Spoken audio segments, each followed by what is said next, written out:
कहानी पैसा और तंगी। एक छोटे से गांव के किनारे मिट्टी और खपरल से बनी एक टूटी फूटी झोपड़ी थी।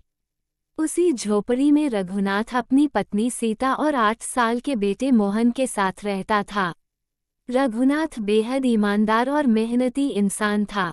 वो रोज सुबह सूरज निकलने से पहले मजदूरी की तलाश में निकल जाता, लेकिन हर दिन काम मिल जाए ऐसा जरूरी नहीं था। जिस दिन काम मिलता उस दिन घर में चूल्हा जलता और बच्चों के चेहरे पर मुस्कान आ जाती। जिस दिन काम नहीं मिलता उस दिन पूरा परिवार सिर्फ पानी पीकर सो जाता। गरीबी ने उनके घर में स्थायी डेरा डाल रखा था। झोपड़ी की छत कई जगह से टपकती थी।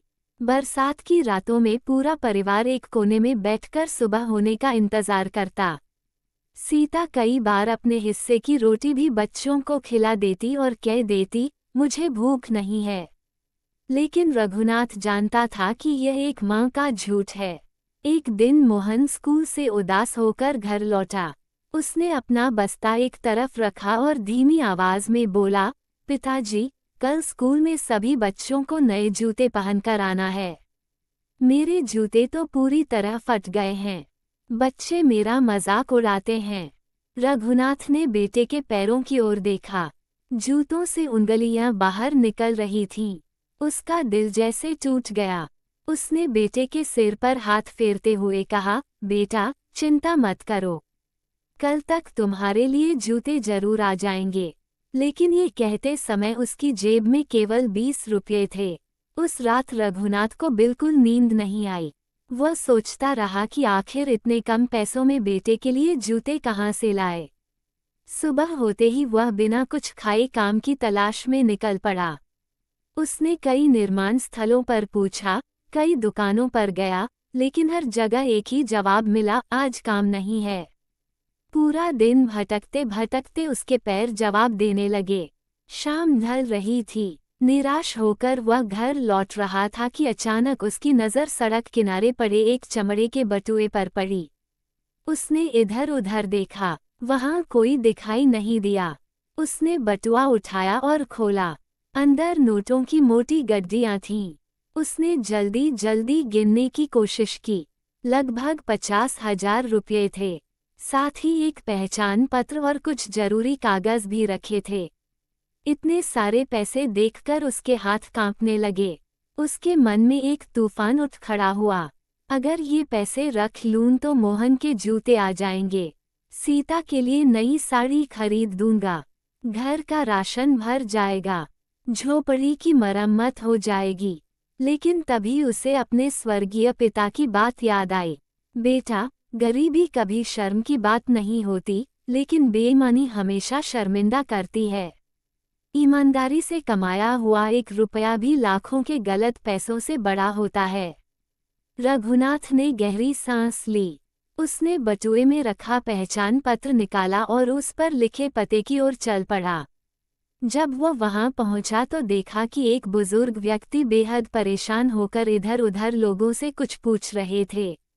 उनके चेहरे पर घबराहट साफ दिखाई दे रही थी। रघुनाथ ने आगे बढ़कर पूछा, क्या आपका ये बटुआ खो गया था? बुजुर्ग ने जैसे ही बटुआ देखा, उनकी आंखों में आंसू आ गए।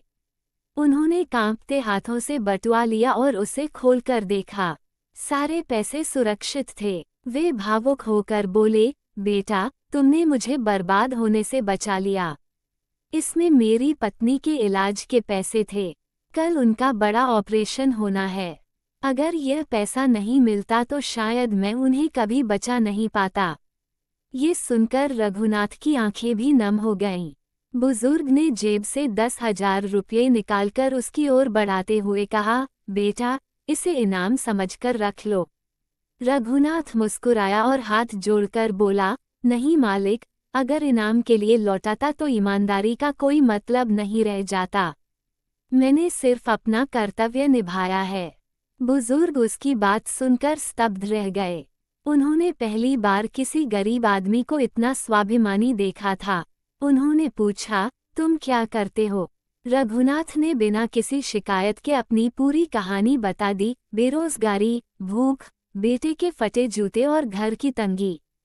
बुजुर्ग कुछ देर चुप रहे, फिर बोले, कल सुबह मेरी फैक्ट्री में आ जाना।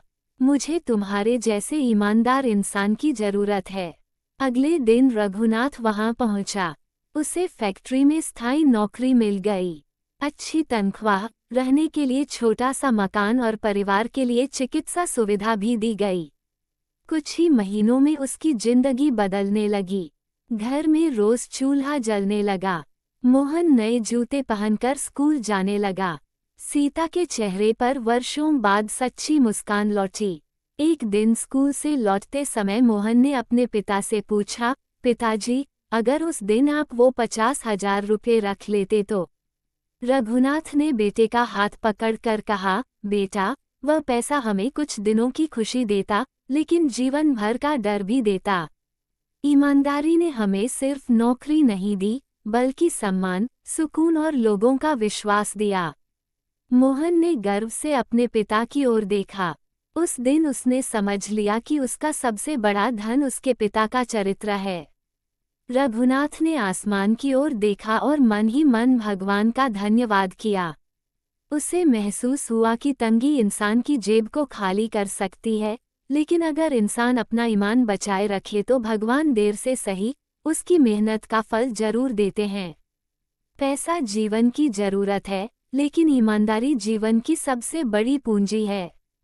तंगी कुछ समय के लिए होती है, जबकि अच्छा चरित्र पूरी जिंदगी इंसान को सम्मान दिलाता है। @सुनील सिंघग्र चैनल को सब्सक्राइब करें, वीडियो को लाइक करें और शेयर करें। वीडियो देखने के लिए धन्यवाद।